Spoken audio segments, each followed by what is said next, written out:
Everybody doing? No, okay, now listen. Ain't no sense us clowning. When I say something, I want to hear some real response. Let the people downstairs and across working at the little computers think that there's a party going on. How's everybody doing? Somebody make some noise and make people aware that there's something going on over here. My name is Pastor Donnie McClurkin, and I am here with the one and only Bishop Hezekiah Walker. So we're going to take a few minutes and we're going to talk, and there's a new CD that's coming out very soon, and we're going to talk a little bit about that. But before we go any further, I want to get a chance to talk about the man. I want to talk about the ministry. I want to talk about the music in that order. And the man, Hezekiah Walker. Now, you sitting here in your cherry red jacket. Fire red. Amen. Fire on you. And I've known you since we were young. Yes. Younger. And you have been doing this music thing for like over 2 decades, almost 3 decades. Since 1986. Good Christ. And so it's almost 30 years you've been doing this. But your ministry, you started off as a choir director. Now you are a presiding prelate of an entire denomination. Tell us about that. Wow. Just a few years ago, I had the opportunity to meet one of the greatest men, I would say, in Pentecost, and that's in the person of Bishop Kenneth H. Moles. And from that point, he grew me into preaching and actually being a leader. And of course, you know, just about 2, maybe 3 years ago, he made his transition and went on to be with the Lord, and I stepped in and took his place. Now, for the benefit of those who may be sitting here that doesn't understand a thing about what we're talking about, because churchese is a different language altogether. So we're sitting here talking, and people are sitting wondering, well, what is he talking about? When you say you've taken his place, what does that mean in the scheme of church? In the scheme of church, actually, I now became the presiding prelate of the organization that Bishop Moles was over. How many churches? We have 19 churches. And that's not including what you're doing in South Africa? That's not including what I'm doing in South Africa, yes. Now, so you're the presiding prelate over 19 churches and growing. Yes. And you also have a church in Bensalem, Pennsylvania. And in Cape Town, South Africa. Cape Town, South Africa. Wow. Cape Town, South Africa. I just came back from South Africa on Monday. Tell me about the ministry in South Africa. The ministry in South Africa, and those of you how many of you here have never been to South Africa before? That's everybody? That's everybody, basically. None of y'all been to Africa? Nobody. As black as y'all are, none of y'all been to Africa? We're going to take y'all. You got to go. Well, he's rich. He can take you. Oh, man. Nah, he's richer. The church in South Africa, the ministry in South Africa is just doing wonderful. It started over 7 years ago, and it's growing each and every week. Every year that we go, it gets bigger and bigger and better. I think, and Pastor, you know this, I think the worship over in South Africa is just so authentic. And the praise is just, you know, of course, you know, we do our thing over here, but it's nothing like South Africa. Nothing like South Africa or Africa, period. What we do here, we were born and raised in it vicariously, but what they do there is the original. And I went to Africa, and in the church service, the women got together, about 30 or 40 women got together in a circle, and they started dancing. And then they started doing this. I'm talking about older women. I'm not talking about young girls. The older women, and dropping it. Yeah. I am not playing, dropping it. And I had to call Beyonce and apologize to her because I was saying all the time, that's a shame up there shaking your stuff like that. Thinking that it was something salacious, but it was really an African traditional dance. It's a culture. Yeah, and we had no clue that everything that we do, we've emulated from the natural and the foundational musics in Africa. Yes. So your church in South Africa. How did that come about? How did that birth out? Well, actually, a few years ago, our choir, we went over to Africa maybe about 15 years ago, and there was a young man who was so intrigued with our music, and he actually started a choir over there as well. And it seemed like everything that we did, he just mimicked it. And even with me preaching, he just said, well, listen, I want to, whatever Hezekiah Walker is and whoever he is, I want to be. And so when I started preaching, he started preaching. And then when I started pastoring, he sought the Lord to pastor church, and he went to his pastor and said that the Lord has led him to pastor church, and he called me. And he said, Bishop Walker, I need you to come to Africa because I think I'm going to start a church. And I went to Africa and I met with them, and that's how the church got started. Wow, wow. That's the ministry. Somebody give it up for the ministry of Pastor Hezekiah Walker. Do I have anybody from church in here? Then y'all act like you're from church. Somebody give God praise for the ministry of Hezekiah Walker. Yeah. Praise the Lord. See, I'm watching them because they're, at the Apple store on Prince Street. They're trying to exit Diddy, and we'll act like they don't buck on Sunday. Use a bucker, use a bucker. And in a few minutes, for those of you that don't know church, if I hit the right vein, you're gonna hear people going, "Hey, hey!"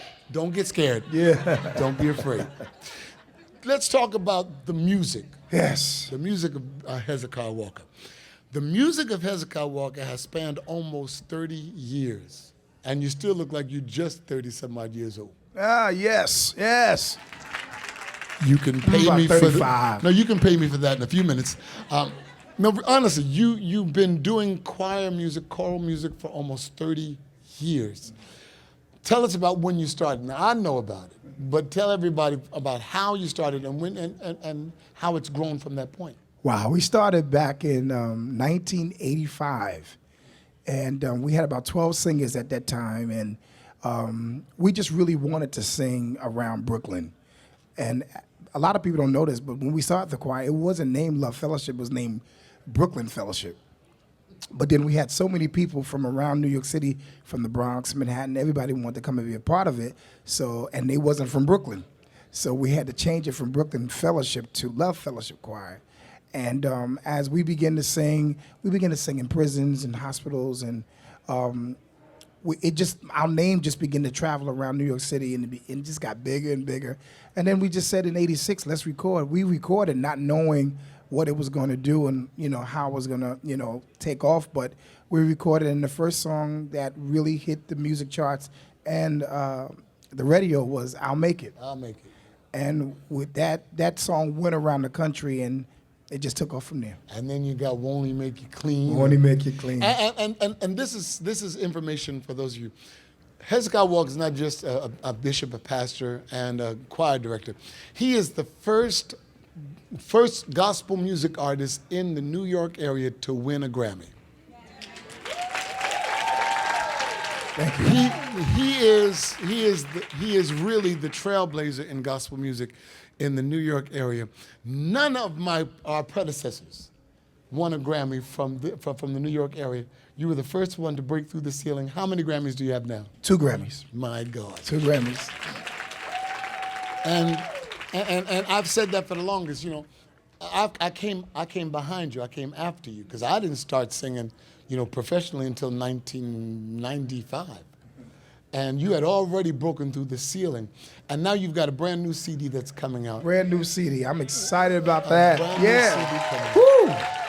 It's called Azusa the Next Generation. Yes. Take a minute and tell everybody here and everybody that's watching by way of technology. I say that because I'm so old. I remember when all we had was a dial phone and, before the buttons came. So I'm old and I'm loving this technology here. I'm looking around like, ooh, look at this, Jesus. But tell us about Azusa the Next Generation, how that came about. Well, of course, those of you that don't know, Azusa was a street in California. Well, it is a street in California.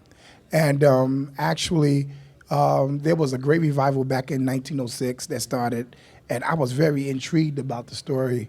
And I kind of did some research on it, and really it embraced it. And that's really my roots and my basically my foundation. And when I was really getting into gospel music, there was a man by the name of Bishop Carlton Pearson, who had an Azusa conference in Tulsa, Oklahoma. And that was like the biggest thing going at the time. You remember? 10,000 people. 10,000 people every year. And back in the day, that was really the platform that most artists wanted to get on. Yeah. Even preachers. Now, anybody here know Bishop T.D. Jakes? Yes. Make some noise if you know Bishop T.D. Jakes. Yeah. He got his start At Azusa. Nationally and internationally at Azusa. At Azusa. And, that's one of the things that really, caught my attention as well. Not only Bishop T.D. Jakes, but so many others, and especially so many gospel artists really launched their career through that conference. And so, of course, we know that Bishop Carlton Pearson has moved on and decided to relinquish the Azusa conference. And I was in prayer about it, and I said to myself, maybe we should pick it up and keep doing it, because there was a foundation that really we still hold on to.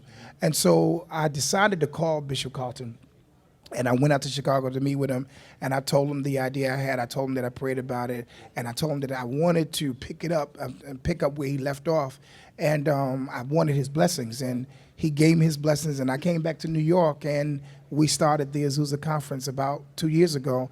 This is our second year doing it, and this is what we came up with. And it's a collaboration of all of us as artists coming together.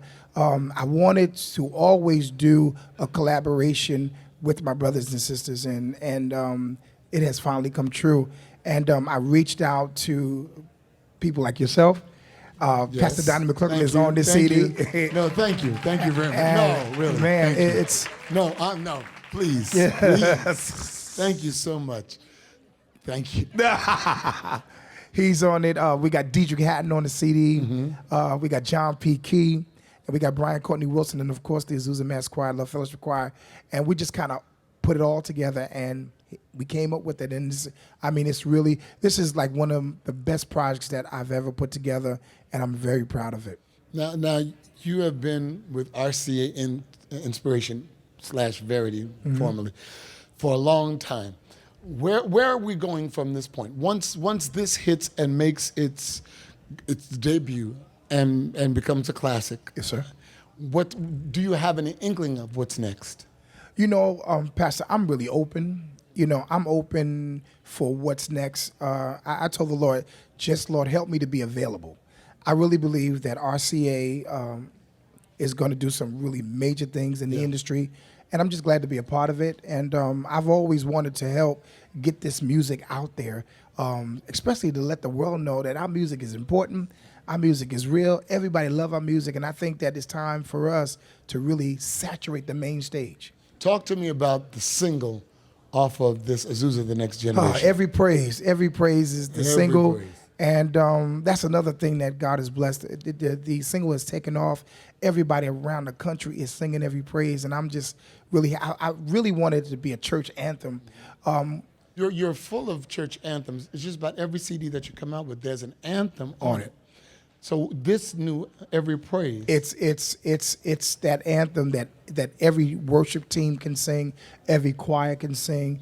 You can even do it as a solo, and that's what we wanted. And I always keep my ear to the street and keep my ear to the church to see what's relevant. And then when I first heard the song, I was like, this is the song that I think that's going to be relevant for this season as we transition to the next season. And you keep your ear to the street. They used to call you the bishop of the pastor of hip hop. Yeah, the pastor of hip hop.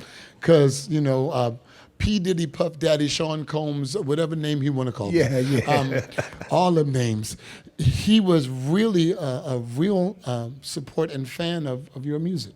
And that really was a special time. And Lil' Kim. And Lil' Kim. Jesus. All them was. all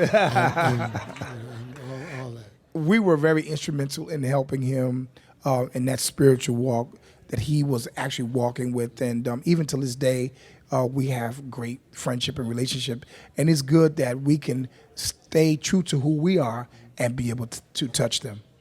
This is just a little bit of the man, the ministry, and the music of Bishop Hezekiah Walker. The new CD It's going to be coming out real soon, and everybody can pre-order it. It's Bishop Hezekiah Walker. There's no bishop on No there. bishop, no bishop. The blood of Jesus. It's Hezekiah Walker. He's, he's cool now, shirt all open and stuff. Hezekiah Walker, Azusa the Next Generation. Put your hands together and let's praise God for this ministry. Now listen, what I want to do is I want to open up the floor to some questions. And I want you all that have questions, don't be afraid to ask them, because there's a lot of people that don't understand that gospel music is not just a side ancillary music. Right. It's not just, the peripheral music. Gospel music is a foundational music. Yes. It's what jazz was built on. It's what R&B was built on. It's what hip hop was built on. I don't hear nobody here. It's what adult contemporary was built on. When you see the Beyoncés and you see these great singers, every one of them come out of Gospel music. I don't hear nobody. I forgot. I'm not in church. Jesus. I forgot. Every one of them come out. You want to hear Beyonce really sing, you give her a gospel song. That girl can holler. And so gospel music has always been this foundational music. And it is a pleasure to sit here with one of the pioneers and represent this great music form. Is there a question out in the audience? Come on, ask your questions now. Yeah, my name is Steve. I'm from Nigeria. Oh, God bless. Igbo, Yoruba, what? Igbo. Igbo. God bless you, Your Majesty. How are you? And there's a big issue with Christians and Muslims. They're at war right now. So, yeah. What do you think about it? Well, I believe that. Right to you. Or I threw it right to you. I believe that God can bring peace to the situation. Jesus said that if my people who are called by my name will humble themselves and pray, I think that prayer is the key, prayer is the answer, and I also think that music is the answer. Yeah. I think that this is the time where they can pick up the Hezekiah Walker CD, and that can calm all of that. Honestly, and music is the answer. We go to Africa. I go to Nigeria every year, sometimes twice a year. And I know what's going on in the northern country, and with I even went to the palace to sing for Good Luck Jonathan, and I know the controversy between the Christian president and the Muslim vice president, and how it has a change up every year, and the discord now because of some political things. But the one thing is, no matter when we go, either to Lagos or Calabar or Uyo or to Abuja, music is the answer. Music, because Muslim as well as Christian. In Abuja, they've got the great mosque right across from the great church. So you got Christian church and a mosque directly across the street from each other. When we come to the church and sing, the Muslims come also, and we sing. And amanam, anabasi amanam maye aman, and everybody goes in, because music it's a universal answer. We may never come to agreement in our doctrinal beliefs. But the one thing that we do know is that music has a power that connects all of us. So we are praying for Nigeria, and we are co-joined with Nigeria, and Muslim, Christian, the whole 9 yards. And I think that you can be very instrumental in making sure that our music is over there. Mm-hmm. And after all, you're Igbo. You're royalty, Your Majesty. Any other question? Question? Hey, my name is Carl. Hi, Carl. How are you feeling? I'm good. My question is, what was some of your musical influences that started in Love Fellowship? Well, Led Zeppelin, Ozzy Osbourne, ZZ Top, Lady Gaga. No, to be totally honest with you, seriously, a lot of times when you hear artists, talk about, who was there, people who they admired, sometimes they go out of town and call up people. But really, I had my eye on people that was home. Like you had your Benny Cummins back in the day. Back in the day when I was growing up, church choirs was really major. So you had the Institutional Radio Choir, you had the Bible Way Radio Choir, Washington Temple, the Celestial Choir, Tribal Mass Choir, like things like that. I had my eye on New York. And then if I have to pick someone, I'm a choir man. I love choirs. And if I had to pick somebody outside New York City, it would have to be Milton Brunson in the Thompson Community Choir. Wow. That shows we're older. Amen. Any other question? My name is Armand. I'm visiting here from California. Bless you, man. I'm on my way there tonight. Oh, really? Oh, Yeah. cool.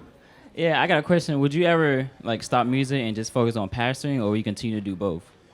Probably both. Both? You know, Okay. to be honest with you, I really thought that once I started pastoring, that the music would just kind of fizzle out. But it seemed like the more I pastored, the more the music gets bigger. The more the music get bigger, the more the pastorate get bigger. So I think, and I really don't believe that God will put more on you than you can bear. So, and I remember Bishop Jake saying something that really made sense to me. He said that you are to maximize every gift inside of you at the same time. And a lot of times we take one gift at a time, and by the time we get to the gift that we really love the most, we're too old and can't really work that gift. So he said that every gift that's inside of you, maximize it at the same time. So until this is over, I really believe that God's going to give me strength and grace to do what I need to do, and that's to pastor, to be the bishop, and to be the artist. Wonderful. Questions over here on the front row and on the side? Yeah. Thank you. Good evening. I'm Rosalind. You mentioned that your pastoring is pretty much foundational. And I wondered, with all of the struggles that families are experiencing, especially when you look at the younger people coming up. And when I say younger, I'm referring to the children, maybe 5, 6 years, who understand curse words. I am wondering if you're focusing any of your pastoring and music to attract that population, because children learn more than we give them credit for. So I was just wondering, how are you helping to pilot some parents in raising their children by giving some guidance in that respect? Well, that's what, our music have been based on. If you know the history of Hezekiah Walker and all of the music that we have put out down through the years, we have music for everybody. I often tell people that our music meet total need to total man. So there's music up there for parents, there's music up there for children, there's music up there for youth, and we address the issues. And what I like to, do is I put music out that will gravitate, that will make people look, listen, and find out where we are. And when they come, after they get there, and then we give them what is necessary. Okay, yes, go ahead. Hello, I'm Kaija. No. Everybody, that's my daughter, y'all. Hi, everybody. After all of your albums and all of your songs, which one are your favorite that you recorded? Wow. I would have to say my favorite recording, Kaija, would have to be Live at Morehouse College. That's where we won that Grammy, and I love that. I love that album. Love to see. And I got another favorite, Live in London, when we did London. That was really good. All right, let's go. And thank you, young lady, for that wonderful question. I don't know who you are. Security, please. Amen. Hello, I'm Janelle. So you've been in the ministry and in gospel for 20 plus, going on 30 years. What is the thing that's keeping you humble, one, and keeping you steadfast, not leaving and staying focused in this industry? I really believe in it. I'm true to it. I believe in it. I have seen so many lives changed. I've seen people come to a greater awareness of Jesus Christ. I have seen people, we have people in our ministry who have come straight out of jail and come straight to our church, straight to our ministry, and have done 360, 180. Don't want to do a 360. Don't know 360. Who have done a 180. So I have to stay true to what I believe and true to this music. Have helped thousands and thousands of people, millions, and so that's what keeps me going. If I can put a smile on your face, and I know that you're smiling, that keeps me going. Amen. Bishop Hezekiah Walker, Love Fellowship International, the Hezekiah Walker radio show, every day. Yeah. Now, how many of y'all listen to WLIB? Make some noise. Yeah. And that's a 5-hour show every day? Every day from 2 to 7. 5 hours 2 to 7. every single day. And I want to thank Apple for making this possible, and RCA Inspiration Yes. for doing so. Yeah, give RCA. Y'all make some noise for Apple, y'all. Come on. And you know, but I thank God for the life and the ministry of this my brother, whom I love, and he is a great man. He's always been a kind man, and when he sang the song, I pray for you, you pray for me. I won't harm you with words from my mouth. That's his life. That's his life. So one more time, give it up for the ministry, the man, and the music, Bishop Hezekiah Walker. I love y'all. We don't want y'all to forget Tuesday, June 11th. Everybody say June 11th. June 11th. The album will be out, and so we want everybody to get it, download it, and it's going to be really great, and you're going to really enjoy it. Pre-order it now. All of you that are watching Now. and listening, order it. Go to iTunes. Go to iTunes. Just iTunes. Go to iTunes. And I want everybody to make so much noise that the building shakes for Hezekiah Walker and the Love Fellowship Choir.